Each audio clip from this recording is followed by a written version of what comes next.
What I'd like to do with you now is share something that's actually a really deep practice. It's called Yantra. And this has nothing to do with sex, but it has everything to do with your spiritual evolution, your awakening process. This, in the science of Tantra, it's called Mantra Yantra Tantra. And that means mantra, using the sound that is the foundation building block of consciousness and of this world. In the Bible, they said, and God said, let there be light, and in the beginning was the Word, and the Word was God, and I'm not so good at quoting the Bible, but you get the point. It's the sound vibration that has created this universe, according to several different studies and spiritual teachings. So Sanskrit is called Devanagari, the language of the gods, and it has been given to the sages, the seers, the mystics of long ago to translate the energy of the universe into a sound vibration. And so we can use those sound vibrations to create a resonance with any energy of the universe. The power of mantra is profound. I was in a 10-day retreat in India many years ago, and the guru was teaching us mantra, and I just thought, okay, great, it's just nice to sing and it sounds good. My body was shaking, I was sweating, I was dizzy just from saying some words, because it's the vibration that impacts your physical, your energetic, your emotional, and your mental bodies. This stuff is really powerful, and it's been diluted because we have so many words and we talk so much without any real meaning sometimes, and word doesn't have so much power anymore, or we don't believe it has power. But if you start to understand that these mantras are actually the building blocks of consciousness, each of the 50, I think it's 52 or 54 sounds of the Sanskrit language relate to a different energy of the universe. And when you put them together, there are seed sounds, one syllable, that have no intellectual meaning for each of the chakras. So if you want to work at a deeper level with your chakra, you learn the bija mantras. That means seed. Bija is seed. And you use that. So at the root chakra, I can say lam, lam, lam, out loud or in my mind.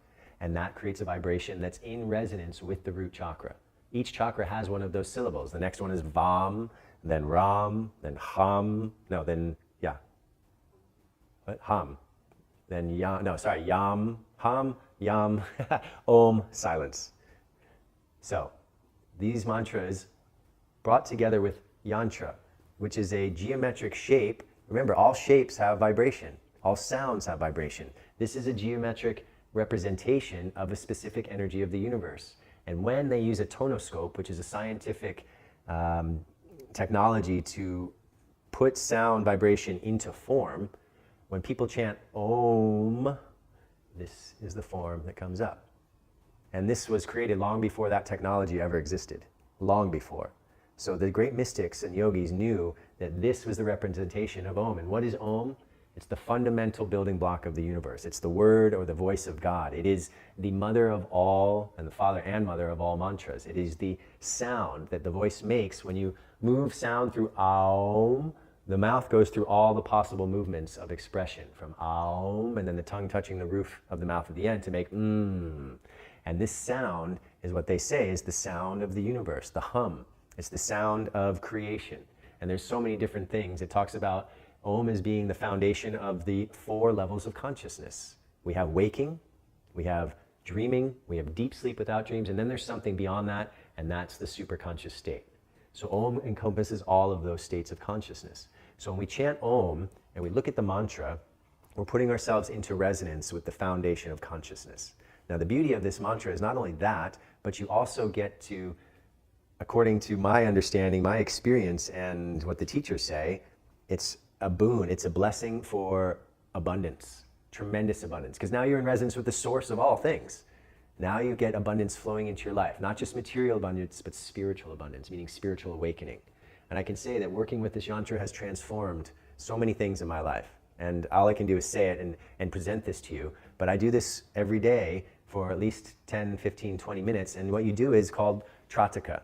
This is the science of eye gazing, where you place this yantra. There's a dot in the center called a bindu, and that's the source of creation. The bindu is the source, the dot in the center. And you place that dot at the level of your eyes. You sit with the spine straight. You put your first finger and thumb together. And just like you gazed into someone else's eye, you gaze into that yantra. And what you do is you inhale and you bring that point into your third eye. And as you exhale, you send your consciousness into the point, and you start to connect with this. It will start to move. It will start to become three-dimensional. The colors will change. It's profound what happens when you go deep into the science of yantra. That's why the whole thing is about mantra, tantra, yantra. These are the two most powerful techniques that I can share with you, mantra and tantra, or mantra and yantra. That's the whole meaning of tantra eventually. So the great sage Patanjali, who wrote the Yoga Sutras, which is the Bible of classical yoga, said that the only practice you need to reach enlightenment is chanting the mantra Om again and again and again, because it purifies your vibration and sets your whole being in resonance with the source of creation. All right, I think you get it. This is it. This is so powerful. So what I'd like to do is get everybody close enough where you can actually see this, and we're going to do a Tarataka practice with this. Now, I can't hang it at eye level for you right now, but you can go online, you can print this out.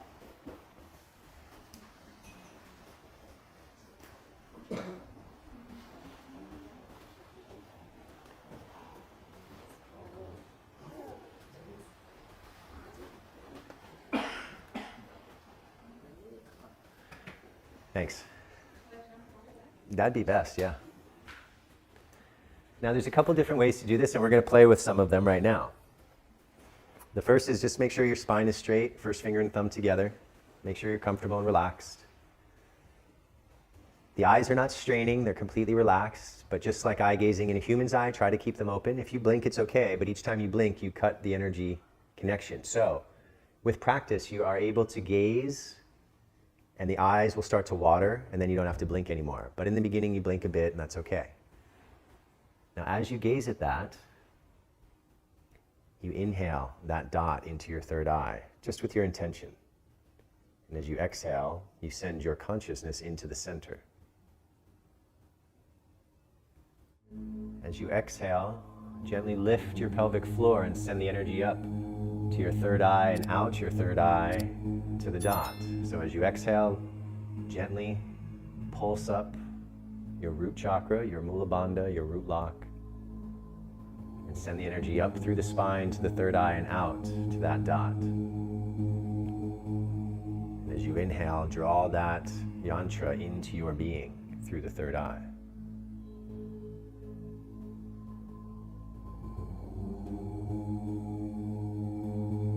As you gaze at the center, at the same time, take it all in. So you can do this just for 5-10 minutes a day, and you'll see changes come. You're setting your mind in resonance with something that's very powerful. It's the source. And eventually this opens, literally it transforms into a portal in which you see into the foundation of consciousness. I know these are just words, but that's all I can try to use, is that you see something that is deeper than two-dimensional. It becomes a portal, it opens, and you go into this portal.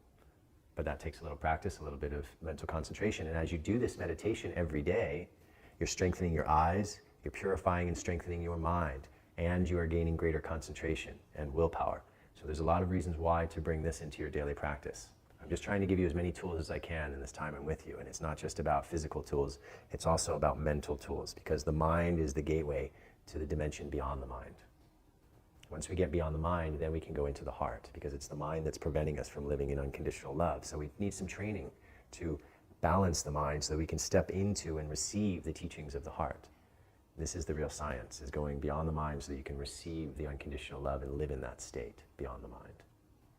Okay. Sina, can we turn some lights on? So what do you think of the yantra?